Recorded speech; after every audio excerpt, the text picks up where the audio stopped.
qu'est-ce que le temps, vraiment? Une horloge qui avance sans arrêt ou une illusion qui nous capture dans son réseau? Restez jusqu'à la fin et découvrez pourquoi certains affirment que le temps n'est rien de plus qu'une illusion. Le concept du temps a fasciné l'humanité depuis des temps immémoriaux.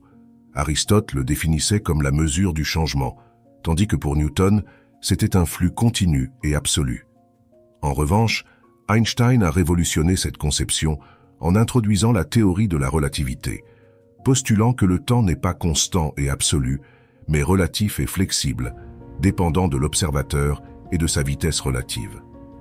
Le temps est donc une dimension dans laquelle les événements sont mesurés, permettant de classer les expériences en séquences de passé, présent et futur. Cependant, cette définition n'est qu'une approximation, car, dans son essence, le temps reste l'un des plus grands mystères de l'univers. Quand le temps a-t-il commencé? Pour aborder cette question, il est nécessaire de remonter à l'origine de l'univers. Selon la théorie du Big Bang, il a commencé il y a environ 13,8 milliards d'années, quand une singularité extrêmement dense et chaude a explosé, donnant naissance à l'espace et au temps tels que nous les connaissons. Avant cet événement, les lois de la physique n'étaient pas applicables, et parler de « avant le Big Bang » n'a pas de sens dans notre compréhension actuelle, car avant cela, il n'existait rien. Ce début pose un paradoxe fascinant. Quelque chose peut-il vraiment commencer sans un « avant » ? Si aucun temps n'existe avant le Big Bang, la question de ce qu'il y avait avant est intrinsèquement inapplicable. Ce paradoxe défie notre connaissance et nous mène à la frontière de la physique théorique et de la philosophie.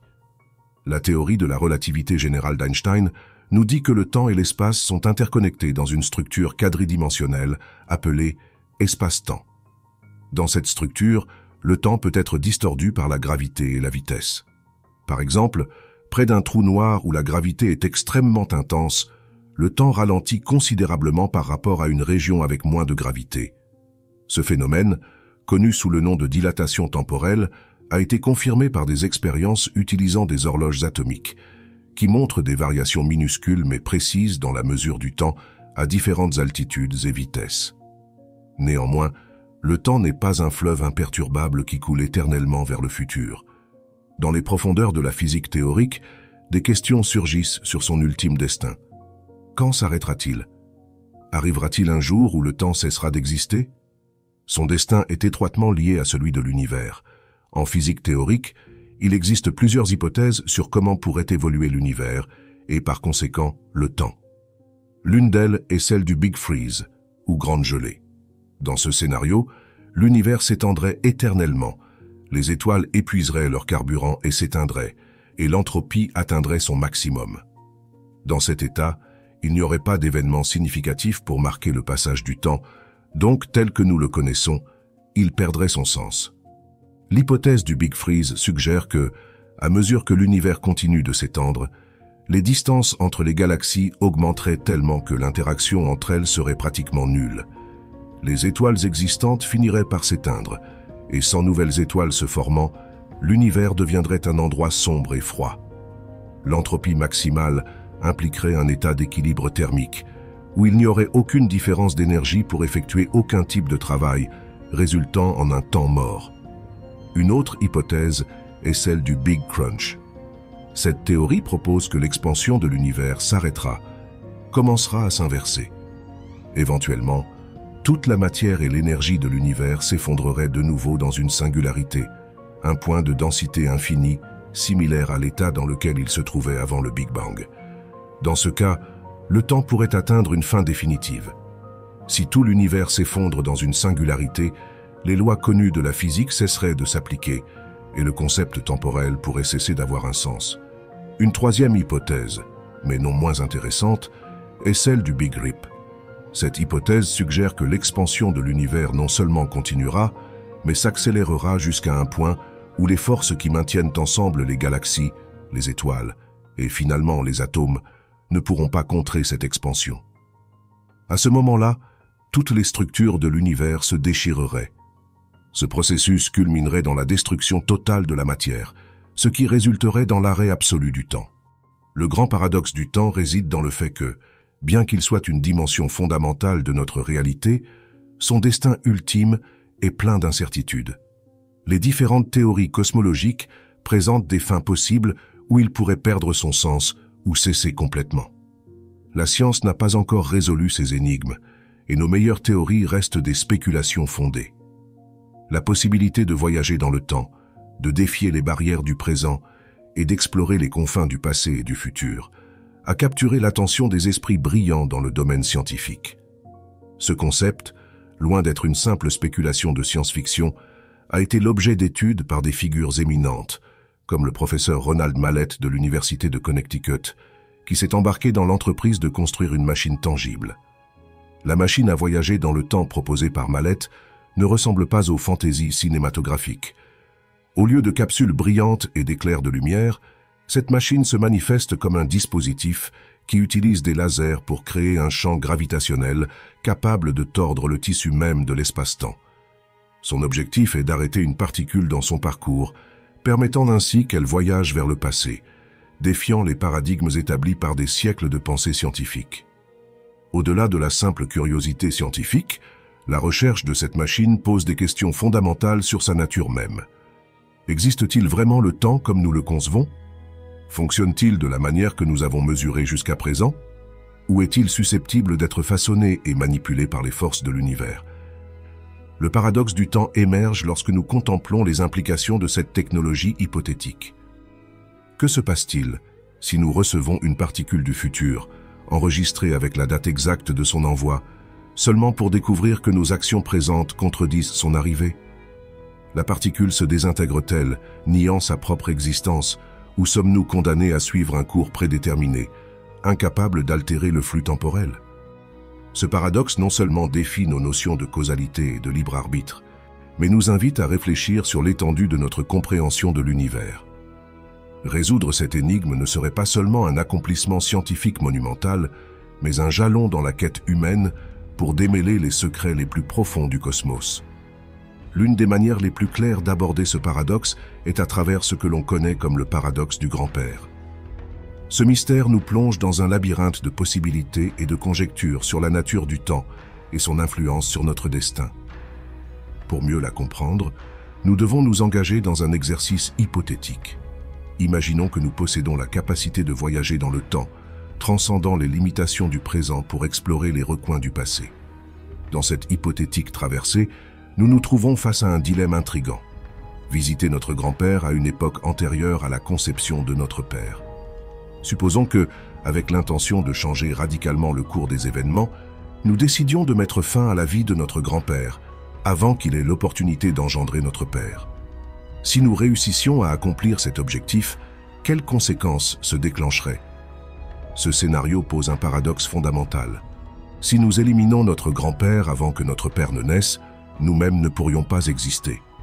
Sans notre existence, nous n'aurions jamais pu voyager dans le passé pour commettre un tel acte. Les interprétations de ce paradoxe divergent dans plusieurs directions, chacune offrant une perspective unique. D'un point de vue conventionnel, on argue que l'existence d'une machine à voyager dans le temps qui permette de modifier le passé est improbable. Selon cette vision, toute tentative de modifier des événements passés conduirait inévitablement à des inconsistances et des paradoxes qui rendraient ce voyage inviable. Une autre perspective soutient que le destin humain est prédestiné et que toute tentative de le modifier serait vaine. Sous cette optique, l'univers trouverait une manière de corriger toute déviation. Ainsi, dans notre exemple, quelque chose empêcherait que nous réussissions notre objectif d'éliminer notre grand-père, assurant ainsi la continuité de la ligne temporelle. Une interprétation plus radicale suggère que le temps est une entité unique et définitive, sans passé ou futur distinguable. Dans ce modèle, le présent est la seule réalité tangible, et toute tentative de voyager dans le passé ou le futur est simplement une illusion. Il existe également des théories qui postulent l'existence de multiples lignes temporelles ou réalités parallèles. Dans ce contexte, nos actions dans le passé pourraient créer des ramifications et des bifurcations dans la ligne temporelle, donnant lieu à des univers alternatifs. De cette manière, l'acte d'éliminer notre grand-père n'affecterait pas notre existence dans notre ligne temporelle originale, mais générerait une nouvelle réalité dans laquelle nous n'existerions pas. Une vision optimiste suggère que le libre arbitre peut influencer le cours des événements, permettant la coexistence de multiples réalités. Dans ce cas, nos décisions et actions pourraient donner lieu à de nouvelles lignes temporelles, chacune se développant de manière indépendante. Le paradoxe du grand-père nous invite à réfléchir. À travers ce réseau complexe de possibilités et de conjectures, nous faisons face à l'incertitude et à la danse complexe entre le destin et la libre volonté. Mais l'exploration du temps et ses mystères a conduit les scientifiques et les philosophes à affronter de multiples paradoxes. Regardons quelques-uns des plus intéressants. Le paradoxe des jumeaux, proposé par la théorie de la relativité d'Einstein, décrit un scénario où l'un de deux jumeaux identiques voyage à grande vitesse dans l'espace, tandis que l'autre reste sur Terre. À son retour, le jumeau voyageur est plus jeune que le jumeau qui est resté. Ce phénomène, connu sous le nom de dilatation temporelle, démontre que le temps passe différemment selon la vitesse et la gravité. Un autre paradoxe est celui de l'information, qui est lié au trou noir et à la théorie de Stephen Hawking. Selon la théorie, lorsque quelque chose tombe dans un trou noir, l'information sur son état initial semble se perdre à jamais. Néanmoins, cela contredit les principes fondamentaux de la mécanique quantique qui soutiennent que l'information ne peut être détruite. Le paradoxe de l'information a conduit à des débats intenses et à de nouvelles théories sur la nature des trous noirs et le destin de l'information dans l'univers. Il faut également parler du paradoxe de la causalité, qui se présente lorsque nous essayons de déterminer ce qui cause quoi dans une séquence temporelle. Dans un scénario de voyage dans le temps, un effet pourrait précéder sa cause, créant une boucle de causalité où il est impossible de discerner quelle a été l'origine de l'événement. Ce paradoxe nous amène à considérer la possibilité que le temps puisse être plus complexe que ce que nous pensons. Les trois derniers paradoxes ne sont pas moins intrigants. Le paradoxe de la prédestination, par exemple, implique que les événements de voyage dans le temps sont prédéterminés et ne peuvent être changés. Dans ce paradoxe, un voyageur tente de modifier le passé pour éviter un événement tragique. Mais ses actions s'avèrent être la cause même de l'événement qu'il tentait de prévenir. Ce cycle temporel suggère que le destin est écrit et que toute tentative de le modifier ne fait que réaffirmer son inévitabilité. De même, la boucle causale est un paradoxe où un événement est à la fois la cause et l'effet de lui-même. Par exemple, une personne pourrait voyager dans le passé et donner à son moi plus jeune l'idée de construire une machine à voyager dans le temps. Cet événement forme un cycle fermé où il n'y a pas de début clair. Le paradoxe de la boucle causale défie les paradigmes selon lesquels tous les événements doivent avoir une cause antérieure et soulève des questions intrigantes et intéressantes.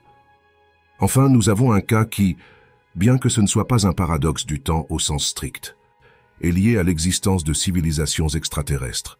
Il s'agit du paradoxe de Fermi. Dans un univers vaste et ancien, la probabilité de vie intelligente devrait être élevée, mais nous n'avons aucune preuve de contact avec d'autres civilisations.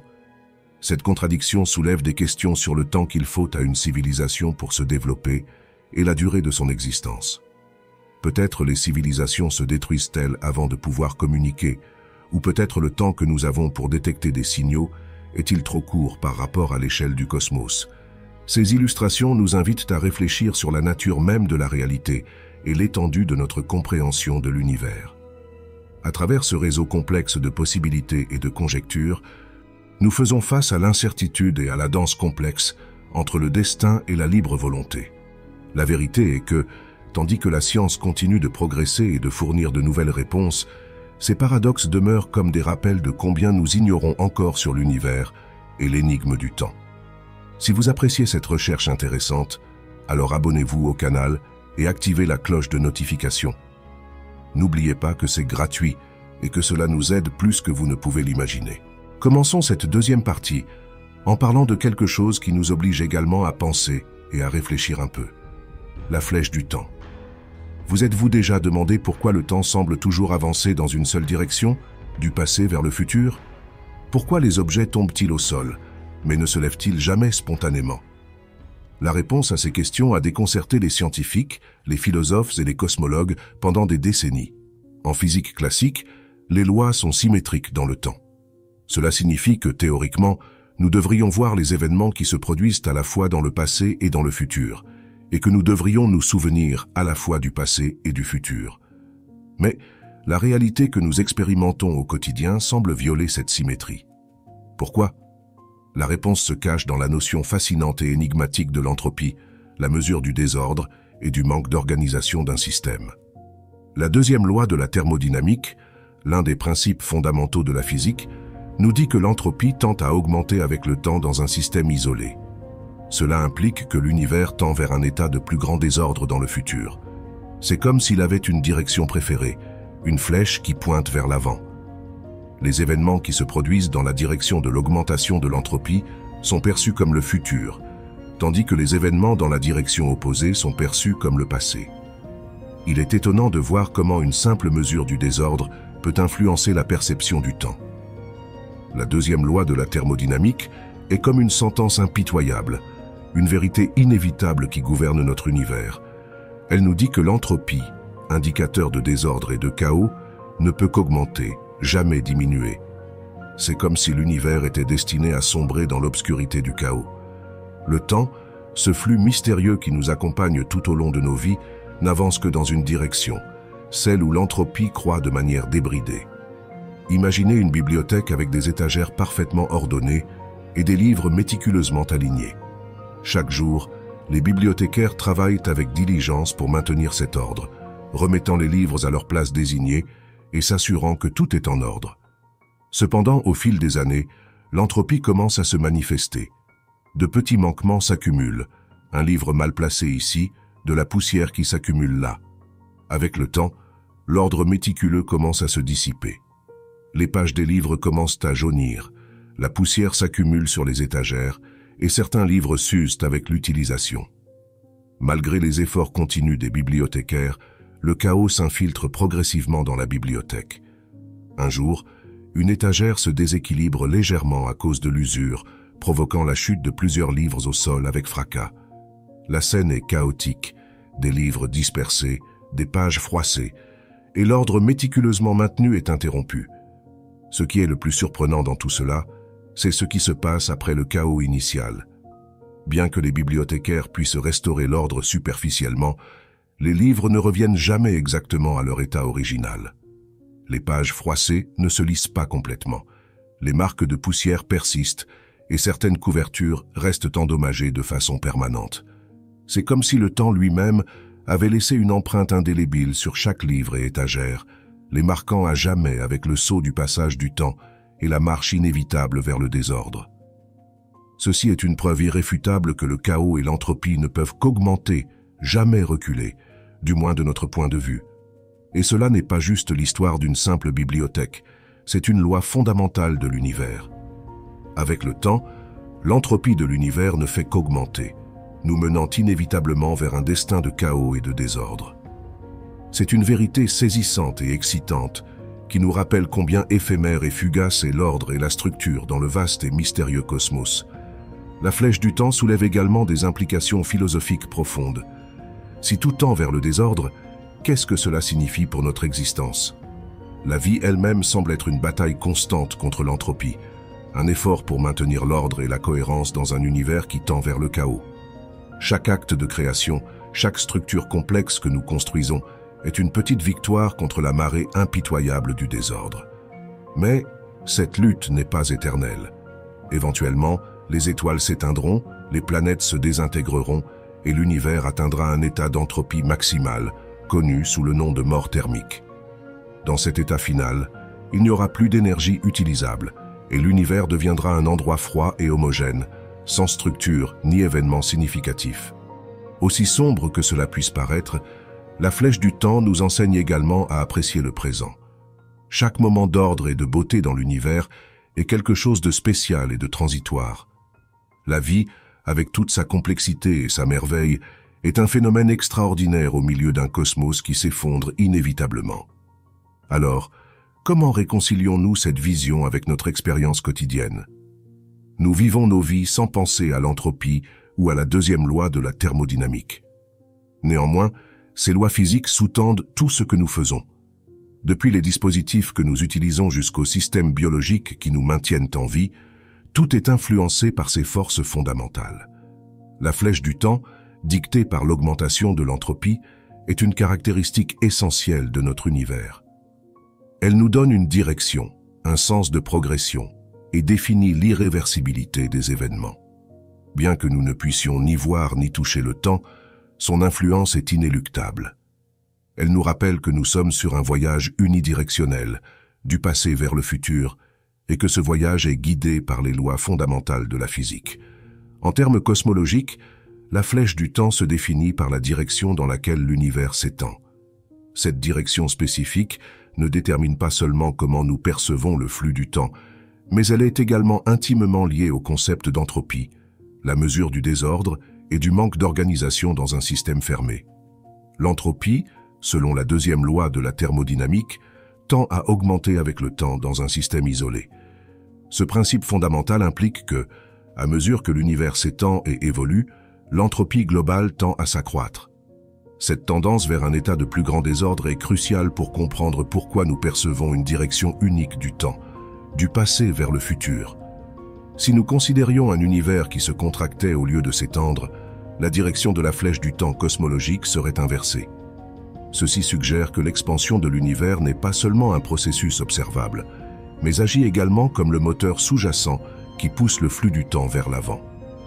En d'autres termes, l'univers en expansion définit la direction dans laquelle nous percevons le temps qui s'écoule.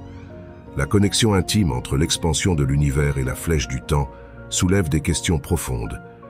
Si nous ne pouvions pas mesurer les changements par rapport à d'autres événements ou systèmes, nous n'aurions aucune notion de temps telle que nous la comprenons. Ceci souligne comment la perception du temps est intrinsèquement liée aux phénomènes physiques et cosmologiques que nous observons et mesurons dans l'univers. Du point de vue théorique, certaines interprétations avancées, comme la théorie du bloc de temps, proposent que le passé, le présent et le futur existent simultanément comme une réalité statique. Selon cette vision, tous les moments temporels sont également présents dans un bloc atemporel, défiant la notion d'un flux continu du temps. Cependant, cette théorie s'oppose à la perception commune du temps comme une rivière en mouvement vers l'avant, influencée par l'expansion de l'univers et l'augmentation de l'entropie. En physique moderne, les théories sur le temps et sa nature ont évolué vers des concepts surprenants qui défient notre intuition la plus basique. L'un de ces concepts révolutionnaires est l'idée que l'existence du temps est intrinsèquement liée à la capacité de le mesurer, une perspective qui a été anticipée par Albert Einstein et développée ultérieurement par plusieurs scientifiques éminents.